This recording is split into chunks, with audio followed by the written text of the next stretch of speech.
Hello and welcome to the MCQ lecture series. In today's class, I'll be dealing with multiple choice questions with respect to Financial Systems 1, which is the economics general paper for SYBA. So let's get started. In this class, I'll be specifically talking about questions from chapter 4, which is in general talking about important financial institutions in India. So let us look at the first question from chapter 4, and the question is framed in this fashion: dash is an entity engaged in business of dealing with financial and monetary transactions. What do you call such an entity who's engaged into the business of dealing in financial and monetary transactions? Whether you call it to be financial institution, whether you call it to be Reserve Bank of India, you call it to be State Bank of India, or none of the above. So here it is pretty much clear that it is financial institutions who engage into business of dealing with financial as well as monetary transactions, and therefore option A, that is financial institutions, is the correct answer to this particular question. So A, financial institution is an entity engaged into the business of dealing with financial and monetary transactions. So these monetary as well as financial transactions can be with respect to loans, it can be with respect to advances, it can be with respect to n number of instruments or which you can deal with in the financial market per se. So therefore that is what the first question specifically talked about. Let us now move to the next question, which is a not sort of a question, and it says which of the following is not an important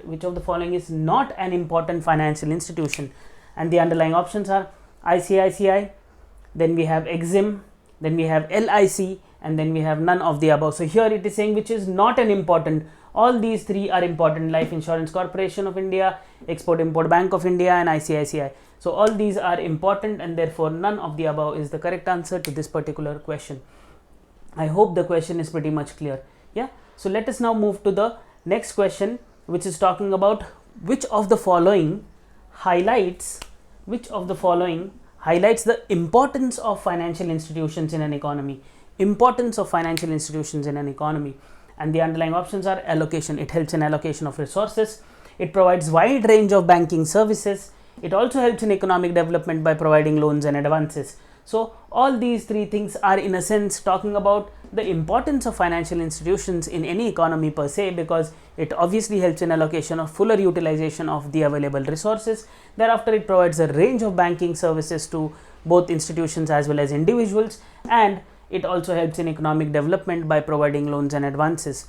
So all of the above, option D, is the correct answer to this particular question.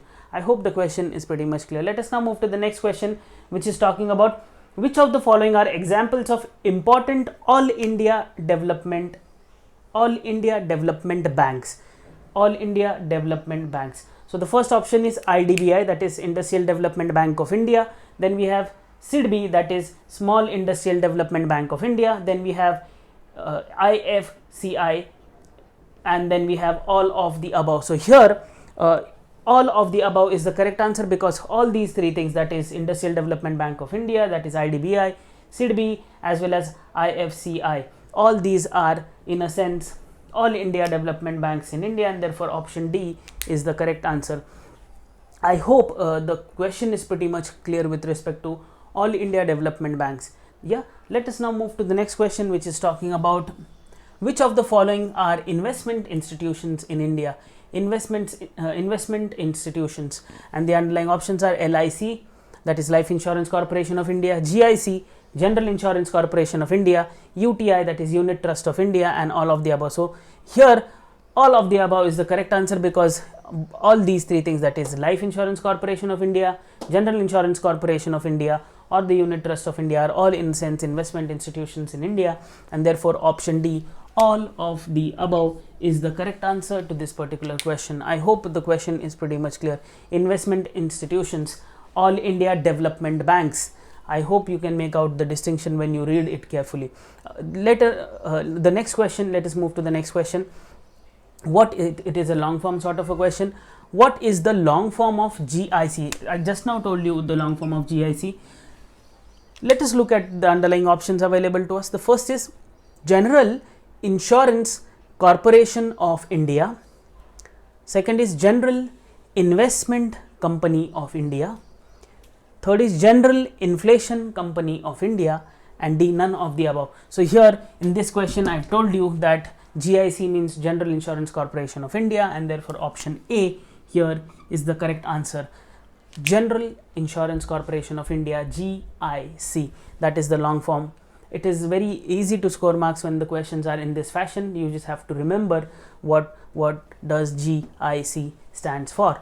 So I hope this question is pretty much clear. Let us now move to the next question, which talks about the presence of financial institutions, and the question is framed in this fashion. The presence of financial institution helps in dash, or helps in what? The presence of financial institutions helps in what? It helps in GDP growth, it helps in improving market efficiency, it helps in motivating financial sector, and D, all of the above. So here the mere presence of financial institutions will obviously help in GDP growth rate, improving efficiency of the market, as well as motivating the financial sector per se in India or anywhere else in the world, and therefore option D, all of the above, is the correct answer to this particular question. I hope the question is pretty much clear. The presence of financial institution helps in GDP growth. These are all indirect ways in which how you can look at it.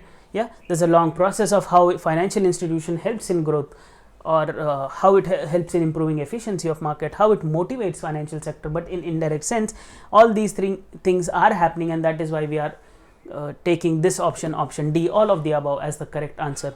I hope the question is pretty much clear. Let us now move to the next question, which is again a long form or full form sort of a question, and here they are asking what is the long form of MSMEs. MSMEs. Let us look at the underlying options. Micro, small, medium engineers, micro, small, medium enterprise, micro, small, medium economy, and all of the above. All of the above cannot be the answer here. So therefore let us look at these three. Here the correct answer for MSME is micro, small, medium enterprise, which is option B, micro, small, medium enterprise. So that is the correct answer, option B. I hope the question is pretty much clear. Again, an easy sort of a question to fetch marks. Yeah. Let us now move to the last question in this segment, which is talking about which of the following are priority sectors. Which of the following are priority sectors as envisaged by the Reserve Bank of India, whether it is MSME sector, whether it is agricultural sector, whether it is women entrepreneurs, or all of the above. So here if you look at the priority sectors or the list of priority sectors given by the Reserve Bank of India, these three falls under the same, and therefore all of the above is the correct answer. There are other sectors as well as other entities which fall under the priority sectors. You can please go and check with the Reserve Bank of India website, wherein the entire list of priority sectors are given, and how the priority sector lending norm has to be executed is also given clearly. So therefore, which of the following are priority sectors as envisaged by RBI? All these three: MSME, agriculture, women entrepreneurs. So therefore all of the above is the correct answer to this particular question. I hope the questions are pretty much clear. Here we just started with the last chapter, which is the chapter which talks about important financial institutions in India. We have seen what a financial institution is, which of them are important financial institutions, what is the importance of financial institution. Then we moved towards something called as looking at all India development banks. Then we moved at looking at the investment institutions in India. We looked at the full form of one of the investment institution, which is GIC, or General Insurance Corporation of India. Then we move towards looking at what happens if at all there is a presence of financial institution in an economy. Then the long form of MSME, as well as the question related to priority sector lending or priority sectors as envisaged by the Reserve Bank of India. So I hope these questions are pretty much clear. In the next class, we'll start with something called as stock exchanges. So please stay tuned for more. Thank you.